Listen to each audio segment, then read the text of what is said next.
आपको?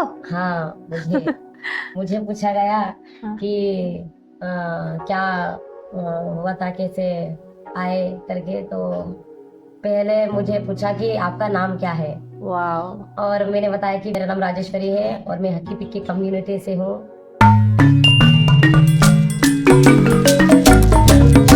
जब मैं और मेरे हस्बैंड सूडान में फंसे हुए थे तो मेरे पेरेंट्स, मेरी माँ बाप और मेरी बहन हमें वहाँ से वापस लाने के लिए जी जान लगा दी थी। मेरी माँ पेपर में छप्पा में लगा दिए थे और मेरी बहन वीडियोस निकाल। ನಮಸ್ತೆ ಸರ್. नमस्कार सर। ಸರ್ ನಾವು ಹಕ್ಕಿಪಿಕ್ಕಿ ಟ್ರೈಬಲ್ಸ್ ಸರ್ ಮಾತಾಡ್ತಾ ಇರೋದು ನಾವೆಲ್ಲ. ಇವರೆಲ್ಲ ಸರ್ ಇವ್ರ ಪರಿವಾರ ಇದಾರಲ್ಲ ಅಲ್ಲೆಲ್ಲ ಇವ್ರ ಮಕ್ಕಳು ಎಲ್ಲ ಫ್ಯಾಮಿಲಿ ಎಲ್ಲ ಸಿಕ್ಕಾಕೊಂಡಿದ್ದಾರೆ ಸರ್. ಸುದಾನ್ ಅಂತ ಸರ್ ಸೌತ್ ಆಫ್ರಿಕಾದಲ್ಲಿ ಸುದಾನ್ ಅಂತ ದೇಶ ಇದೆಯಲ್ಲ ಸರ್, ಅಲ್ಲಿ ಖಾರ್ಟೂಮ್ ಸುದಾನ್ ಅಲ್ಲಿ ಏನ್ ನಡೀತಿದೆ ಸರ್ ಎಲ್ಲ ಅಲ್ಲಿ ಸಿಕ್ಕಾಕೊಂಡಿದ್ದಾರೆ ಸರ್. ಅಲ್ಲಿ ಅವರಿಂದ ಏನು ಊಟ ವ್ಯವಸ್ಥೆ ಆಗಿರ್ಲಿ, ಕರೆಂಟಿನ ವ್ಯವಸ್ಥೆ ಮತ್ತೆ ನೀರಿನ ವ್ಯವಸ್ಥೆ ಆಗಿರ್ಲಿ ಅವ್ರಿಗೆ ಏನು ಸಿಗ್ತಾ ಇಲ್ಲ. ಮತ್ತೆ ನಾವು ಈ ಕಡೆಯಿಂದ ಶಿವಮೊಗ್ಗ ಡಿಸ್ಟಿಕ್ ಇಂದ ಇಲ್ಲಿ ಎಲ್ಲ ಒಂದೊಂದು ಊರು ಜನ ಲೀಸ್ಟ್ ಹೋಗಿದೆ ಸರ್. ಅಂದ್ರೆ ಒಂದೊಂದು ಊರಿಂದ ಇಷ್ಟು ಜನ ಅಂತ ಹೇಳಿ ನಾವು ಲೀಸ್ಟ್ ಕಳ್ಸಿದೀವಿ ಸರ್. ಡಿಸಿ ಆಫೀಸಿಗೆ ಎಲ್ಲ ಅಲ್ಲಿವರೆಗೂ ತಲುಪಿಸಿದೀವಿ. ಡಿಸಿ ಆಫೀಸಿಗೆ ಎಲ್ಲ ಅಲ್ಲಿವರೆಗೂ ತಲುಪಿಸಿದೀವಿ. ಆದ್ರೆ ಯಾವುದೇ ಇವಾಗ ಎಲೆಕ್ಷನ್ ನಡೀತಿರೋ ಕಾರಣ ಯಾವುದೇ ತರ ನಮಗೆ ರೆಸ್ಪಾನ್ಸ್ ಸಿಗ್ತಾ ಇಲ್ಲ ಸರ್. ಅಂದ್ರೆ ಇವಾಗ ಅಲ್ಲಿ ಸಿಕ್ಕಾಕೊಂಡಿದಾರಲ್ಲ ಸರ್ ಸುದಾನ್ ಅಲ್ಲಿ, ನಮ್ಮ ಬಂಧು ಬಳಗ ಎಲ್ಲ ಇದಾರಲ್ಲ, ಅಕ್ಕ ತಂಗಿ ಮಾಮ ಚಿಕ್ಕಪ್ಪ ಅತ್ತೆ ಅವರೆಲ್ಲರೂ ಅಲ್ಲಿ ಬರೀ ಬಾಂಬ್ ಸ್ಫೋಟಗಳಿಂದ ತುಂಬಾ ಹಿಂಸೆಯಲ್ಲಿ ನರಳುತ್ತಿದ್ದಾರೆ, ತುಂಬಾ ಸಂಕಷ್ಟದಲ್ಲಿದ್ದಾರೆ ಸರ್. ಹಂಗಾಗಿ ಅವರಿಗೆ ಯಾವುದೇ ತರ ಸೌಲಭ್ಯ ಅಲ್ಲಿ ಯಾರು ಸೌಲಭ್ಯ ತಗೊಂತಾ ಇಲ್ಲ. ಮತ್ತೆ ಎಂಬಸಿ ಅವರು ಕಂಪನಿ ಇದಾರಲ್ಲ ಸರ್ ಇಂಡಿಯಾ, ಅಲ್ಲಿ ಆ ಕಡೆ ಸುದಾನ್ ಅಲ್ಲಿ ಇದಾರಲ್ಲ ಸರ್, ಅಲ್ಲಿ ಹೆಲ್ಪ್ ಮಾಡ್ತಿದ್ದಾರೆ. ಬಟ್ ಇಲ್ಲಿಂದ ಯಾವುದೇ ತರ ರೆಸ್ಪಾನ್ಸ್ ಸಿಗ್ತಾ ಇಲ್ಲ ಸರ್ ಅವರಿಗೆ. ಸರ್ ಊಟದ ವ್ಯವಸ್ಥೆ ಅಂತೂ ಇಲ್ಲೇ ಇಲ್ಲ ಸರ್. ರೆಸ್ಪಾನ್ಸ್ ಇನ್ನೂ ಬಂದಿಲ್ಲ ಸರ್. ಸರ್ ಪ್ಲೀಸ್ ಸರ್ ಇವಾಗ ಒಂದು ಎಲೆಕ್ಷನ್ ಟೈಮ್ ಏನ್ ನಡೀತಿದೆ ಸ್ವಲ್ಪ ಸೈಡ್ಗೆ ಇಟ್ಟು ಸರ್ ಪ್ಲೀಸ್ ಸರ್, ನಮ್ಮ ಇಂಡಿಯಾದಲ್ಲಿ ನಮ್ಮ ಜನರು ಏನ್ ಅಲ್ಲಿ ಸಿಲುಕಿದ್ದಾರೆ ಸರ್, ಅವರಿಗೆ ವಾಪಸ್ ಇಂಡಿಯಾ ಕರ್ಸಿಕೊಳ್ಳೋ ತರ ಮಾಡಿ ಸರ್ ಪ್ಲೀಸ್ ಸರ್. ಮೊದಲು ಹೇಗೆ ಲಾಕ್ಡೌನ್ ಅಲ್ಲಿ ಸಿಕ್ಕಾಕೊಂಡಿದ್ರು, ಯಾವ ತರ ಹೆಲ್ಪ್ ಮಾಡಿದ್ರಿ ಅದೇ ತರ ಸರ್ ಪ್ಲೀಸ್ ಸರ್ ಇವಾಗ ಇಂಡಿಯಾಕ್ಕೆ ವಾಪಸ್ ಕಳ್ಸಿಕೊಡಿ ಸರ್. ಅಲ್ಲಿ ಬರೀ ಬರೀ ಹೋರಾಟಗಳೇ ನಡೀತಾ ಇದೆ ಸರ್. ಅಲ್ಲಿಂದ ಯಾವುದೇ ವ್ಯವಸ್ಥೆ ಆಗಲಿ ಏನು ಮಾಡ್ತಾ ಇಲ್ಲ ಸರ್ ಅವರು ಸರ್. ಹಾಗಾಗಿ ಸರ್ ಪ್ಲೀಸ್ ಇವರೆಲ್ಲ ಅವರು ಬಂಧು ಬಳಗ, ಅವರು ಅಪ್ಪ ಅಮ್ಮ ಚಿಕ್ಕ ಮಕ್ಕಳು ಒಂದು ವರ್ಷ 6 ತಿಂಗಳು ಅದ ಚಿಕ್ಕ ಮಕ್ಕಳಿಗೆ ಬಿಟ್ಬಿಟ್ಟು ಹೋಗಿದ್ದಾರೆ ಸರ್. ಅಂತವ್ರಿಗೆ ಬರೀ ದುಡಿಮೆ ಮಾಡೋಕ್ಕೋಸ್ಕರ ಅಂದ್ರೆ ಬಿಸ್ನೆಸ್ ಅಲ್ಲಿ ನಾವು ಹಕ್ಕಿಪಿಕ್ಕಿಯವರಂದ್ರೆ ಬರೀ ಕೂಲಿ ಮಾಲಿ ಮಾಡ್ಕೊಂಡು ಸಣ್ಣ ವ್ಯಾಪಾರ ಮಾಡಿ ತಿನ್ನೋರು ಅಂದ್ರೆ ಬರೀ ಇದಿಷ್ಟೇ ದುಡಿಮೆ ಅಂತ ಅಲ್ಲ, ಇದು ಹೊರದೇಶಕ್ಕೂ ಹೋಗಿ ಒಂಚೂರು ದುಡಿಮೆ ಮಾಡಿ ಜಾಸ್ತಿ ಹಣ ಗಳಿಸಬೇಕು ಅಂತ ಹೇಳಿ ಇದು ಪ್ಲಾನಿಂಗ್ ಹಾಕಿ ಪಾಪ ಹೋಗಿದ್ದಾರೆ. ಅಲ್ಲಿ ನೋಡಿದ್ರೆ ಈ ತರ ಆಗ್ಬಿಟ್ಟಿದೆ ಸರ್. ಮೊದಲೇ ಈ ತರ ಏನಾದ್ರು ಗೊತ್ತಾಗ್ದಿದ್ರೆ ಪಾಪ ಹೋಗ್ತಾ ಇರ್ಲಿಲ್ಲ. ಸರ್ ಪ್ಲೀಸ್ ಸರ್ ಏನಾದ್ರು ಹೆಲ್ಪ್ ಮಾಡಿ ಸರ್ ಪ್ಲೀಸ್ ಸರ್. ಅವರು ಮೊಬೈಲ್ ಕೂಡ ಚಾರ್ಜ್ ಸರಿಯಾಗಿರಲ್ಲ, ನೀರಿನ ವ್ಯವಸ್ಥೆ ಇಲ್ಲ, ಕರೆಂಟ್ ಕೂಡ ಇಲ್ಲ, ಬರೀ ಬಾಂಬ್ನಾಗಿ ಹಾಕಿ ಸುಟ್ಟು ಬ್ಲಾಸ್ಟ್ ಮಾಡಿರೋದ್ರಿಂದ ಅಲ್ಲಿ ಕರೆಂಟ್ ಬೇರೆ ಇದಿಲ್ಲ ಸರ್. ಮತ್ತೆ ಕರೆನ್ಸಿ ಬೇರೆ ಇರಲ್ಲ ಅಲ್ಲಿ ಕಡೆ. ಯಾವಾಗ್ಲೂ ಸಿಗ್ತಾರೆ, ಆನ್ಲೈನ್ ಬರ್ತಾರೆ, ಸಿಗ್ತಾರೆ, ಯಾರ್ಯಾರ್ದೋ ಫೋನ್ ಇಸ್ಕೊಂಡು ಮಾತಾಡ್ತಾರೆ, ಸ್ವಲ್ಪ 2 ನಿಮಿಷ 3 ನಿಮಿಷ ಮಾತಾಡ್ತಾರೆ, ಆಮೇಲೆ ಕಟ್ ಮಾಡ್ಬಿಡ್ತಾರೆ ಸರ್. ನಮ್ಮ ಮನಸ್ಸು ಏನಾಗ್ಬೇಕು ಹೇಳಿ ಸರ್. ಪ್ಲೀಸ್ ಸರ್ ಹೆಲ್ಪ್ ಮಾಡಿ ಸರ್, ಏನಾದ್ರು ಒಂದು ವ್ಯವಸ್ಥೆ ಮಾಡಿ ಸರ್ ಪ್ಲೀಸ್ ಸರ್. ನಮಸ್ಕಾರ. फाइनली गाइस हमें सूडान से रेस्क्यू किया गया था, तो हमें वापस लेके आए थे हमारे भारत माता के पास। तो बहुत खुशी हो रही थी।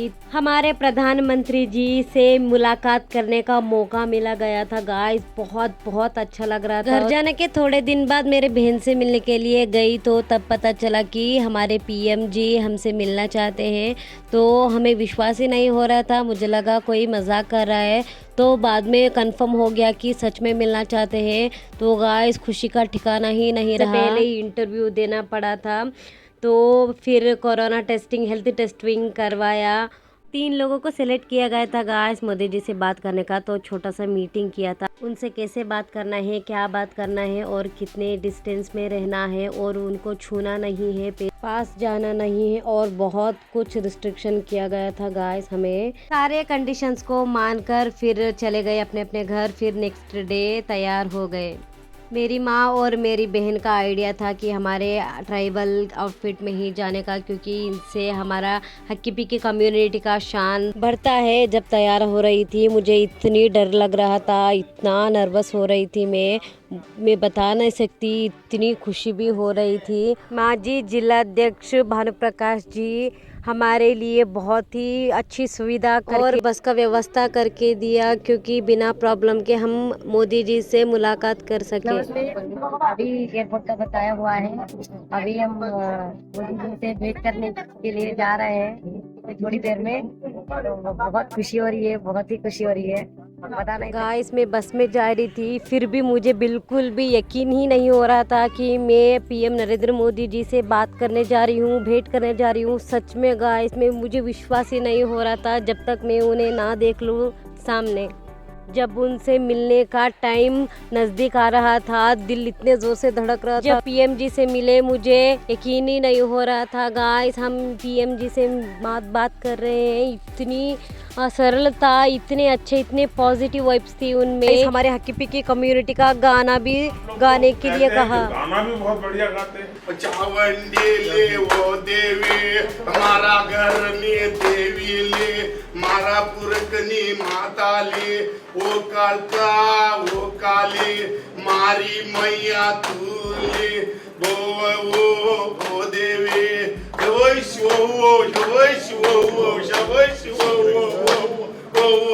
देवी ले वो देवी हमारा घर नी वो देवी गिर्राजू नी वो देवी वो ले। और मैंने मेरी माँ कुमुदा सुशीलप्पा, उन्होंने लिखा हुआ हक्की पिक्की इतिहास किताब भी मैंने उनको भेंट दिया। बस इतना ही नहीं गाइस, हमें हैंडशेक भी दी उनके कोमल हाथों से, को सम्मान किया एक शॉल से, और रुद्राक्ष की माला भी हमने भेंट में उनको पहनाया गाइस।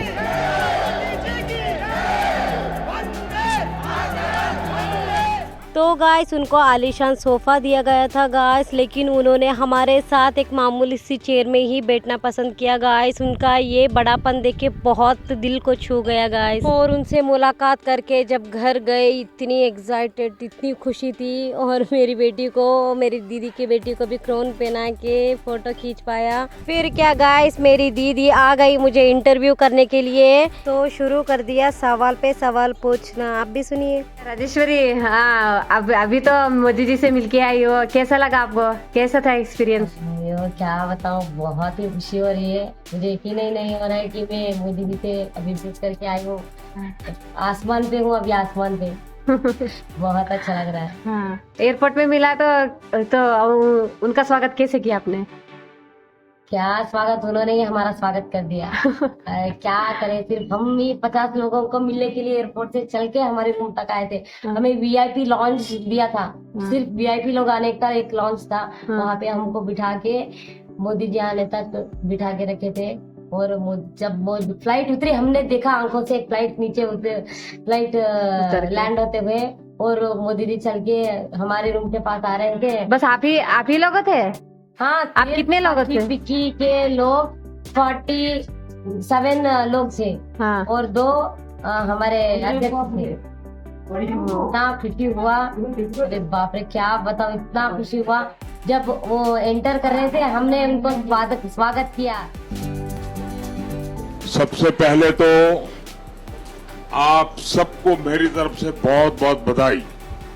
हमारी अच्छाई के बारे में उन्होंने पूछा, हमारे हालत के बारे में उन्होंने पूछा, आते समय बहुत ही अच्छा लगा।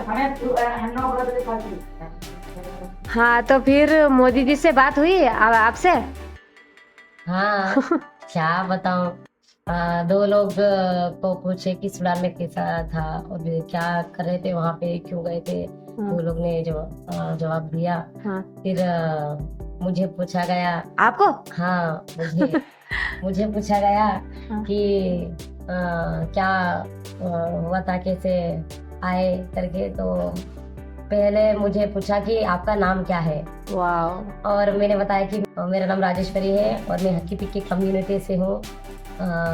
फिर उन्होंने पूछा कि मतलब कैसे आए, क्या मतलब सुविधा कैसा था, अच्छा लगा। तो मैंने पूछा कि बहुत अच्छा लगा सर, आप जैसे हमारे देश में हैं, आप जैसे प्रधानमंत्री हैं, तो हम कैसे नहीं आए, सुरक्षा नहीं आ सकते।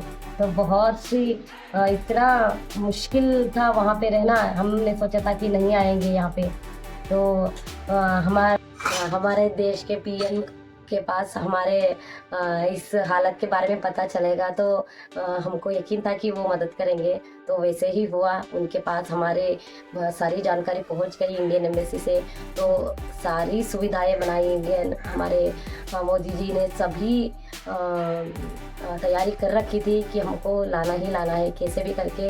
इसीलिए ऑपरेशन कावेरी का एक बना है प्रोग्राम, तो उसके मुताबिक हमको जो भी सूडान में फंसे हुए थे, जो भी 4,000-5,000 लोग, उसमें सिर्फ हम आदिवासी हकी पिकी 210 लोग को हमारे सुरक्षित सूडान कहाँ, हमारे इंडिया में कर्नाटक में शिमोगा में छोटा सा विलेज हकी पिक्की कैंप कहाँ, यहाँ तक लेके आके बस की सुविधा, वहाँ से लेके 2 एरोप्लेन्स, 1 जहाज और 1 बस, सिर्फ एसी बस का ही इंतज़ाम करके, इतना वीआईपी का स्टाइल था। अरे हम सोचने लगे थे कि हम हीरो हीरोइन हैं, तो ऐसा सोचने लगे थे कि इतना खुशी से हम आए, जितना दुख दर्दनाक सिचुएशन हमने 10-12 दिन बिताए थे, उतना ही खुशी से हम आए यहाँ पे। तो हमारी फैमिली से इतनी दूर से हमें लेके, कि हमारी फैमिली से, हमारे बच्चों से, हमारे माँ बाप से, सबसे मिला के हमको इतना खुशी दिया, वो खुशी का ठिकाना ही नहीं है। हम सभी जो लोग यहाँ पे सामने दिख रहे हैं, सभी भी मोदी की वजह से ही है। बहुत हृदय से हम बहुत बहुत धन्यवाद करते हैं। और मोदी जी क्या अपने आदिवासी के बारे में कुछ कहा, मतलब जड़ी बूटी के बारे में, जो हम स्वदेश को बेचते हैं ऑयल, उसके बारे में कुछ पूछा कि? मुझे पूछा कि आप वहाँ क्यों गई थी और क्या करने गई थी, इंडिया में क्या करते थे पहले और वहाँ क्यों गई, वहाँ क्या करती थी, ऐसा पूछा। तो मैंने बताया कि सर मैं पहले मुझे पूछा कि तुमने क्या पढ़ाई किया हुआ है। तब मैंने बताया कि सर मैंने डिप्लोमा किया हुआ है मैकेनिकल इंजीनियरिंग में, तो यहाँ पे मैंने नौकरी किया हुआ है, बैंक की नौकरी और ऑफिस की नौकरी और केवी ऑफिस, सभी नौकरी किया हुआ है। लेकिन यहाँ पे मुझे उतना सैलरी नहीं मिल पाता था जितना मैं यहाँ पे स्पेंड कर सकूं, तो इसलिए सभी लोग जा रहे थे बाहर दूसरे देश में, जो कमाने जा रहे थे।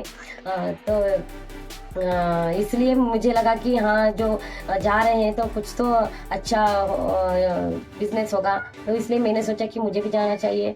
तो इसलिए मैं भी गई वहाँ पे। जाके सिर्फ 2 ही दिन के बाद, ऐसा सिर्फ 2 दिन भी नहीं, आज जाके पहुंची और कल से धमाका शुरू हो गया। मैंने बताया सर मुझे सिर्फ 2 ही दिन हो गए थे वहाँ पे पहुंचकर, ये लड़ाई शुरू हो गई, ये धमाका शुरू हो गया। मोदी जी ने बताया क्या सिर्फ 2 ही दिन, आपको जाके सिर्फ 2 ही दिन में लड़ाई शुरू हो गई, ऐसा इतना शॉकिंग एक्सप्रेशन दिया। मुझे तो सोचने लगी अरे मोदी जी ने इतना शॉकिंग एक्सप्रेशन दिया, मुझे तो हैरानी हो गया कि मेरी बात सुन के वो इतना शॉक हो सकते हैं। और मैंने बताया हाँ सर सिर्फ 2 ही दिन में जाके, अभी आपके वजह से इतने सुरक्षित में यहाँ पे फिर से मेरी फैमिली को देख रही हूँ, सिर्फ 20 दिन में देख रही हूँ। फिर मुझे मोदी जी ने पूछा कि आप वहाँ पे क्यों गई थी, तो मैंने बताया वही सर जड़ी बूटी सब बेच रहे थे, हमारे यहाँ तो कोई लेने वाला नहीं था, इसलिए पूछा गया, सब पूछताछ किया था कि वहाँ पे अच्छा चल रहा है, सब बहुत मांग भी रख रही है कि ये हमें चाहिए, तो इसलिए वहाँ नीड देख के हम सब लोग वहाँ पे गए थे लेने के लिए। तो मोदी जी ने पूछा कि क्या क्या वहाँ बेचते थे, क्या क्या करते थे, कौन सा प्रोडक्ट बेचते थे। तो मैंने बताया कि sir hair oil, Ayurvedic hair oil, Ayurvedic massage oil, जहाँ भी बॉडी पेन है वहाँ का दवाएं और जो भी तकलीफ है वहाँ का हम दवा देते थे, तो अच्छा हो जाता था। फिर मोदी जी ने एक्सप्रेशन दिया, क्या आप इंडिया से आपके ही कम्युनिटी के आयुर्वेदिक को बेचते थे, जड़ी बूटियों को बेचते थे बाहर, वो भी साउथ अफ्रीका में। मैंने कहा हाँ सर, अरे कितना अच्छा काम करते हैं, हमारे देश का नाम रोशन कर दिया आप लोगों ने। यहाँ पे तो नहीं चलता था, अपने देश विदेश में जाके बेचने लगे, वो भी हमारा भारत का नाम लेके। हम भारत से आए हैं, जड़ी बूटियाँ लेके, हमारे इस कम्युनिटी के हम खुद बना के बेचते हैं, ऐसा बोल के हमारा भारत का नाम रोशन कर दिया। अरे मुझे तो बहुत खुशी हो रही है कि आपने हमारा भारत का नाम रोशन कर रहे हो, मुझे बहुत खुशी हुआ, ऐसा बोला हमारे मोदी जी ने। वो सुन के मेरा मन धन्य हो गया कि मोदी जी को इतना खुशी हुआ कि हमारे काम से उनको इतना खुशी मिला कि हम देश का नाम रोशन करें, ऐसा लगा उनको कि हमारा देश का नाम रोशन करें, ऐसा लगा। तो हमको बहुत खुशी हुई। जय हिंद, जय भारत माता की जय, मोदी जी। धन्यवाद। दीदी से सब कुछ शेयर करके फिर मैं चली गई मेरी माँ के पास मायका, फिर माँ को भी सब कुछ शेयर किया, सब कुछ वो बात बताई। थैंक्स फॉर वॉचिंग गाइस, ये एक्सपीरियंस मुझे आपके साथ शेयर करके बहुत अच्छा लगा। अगर आपको अच्छा लगा हो तो प्लीज़ लाइक शेयर सब्सक्राइब करना।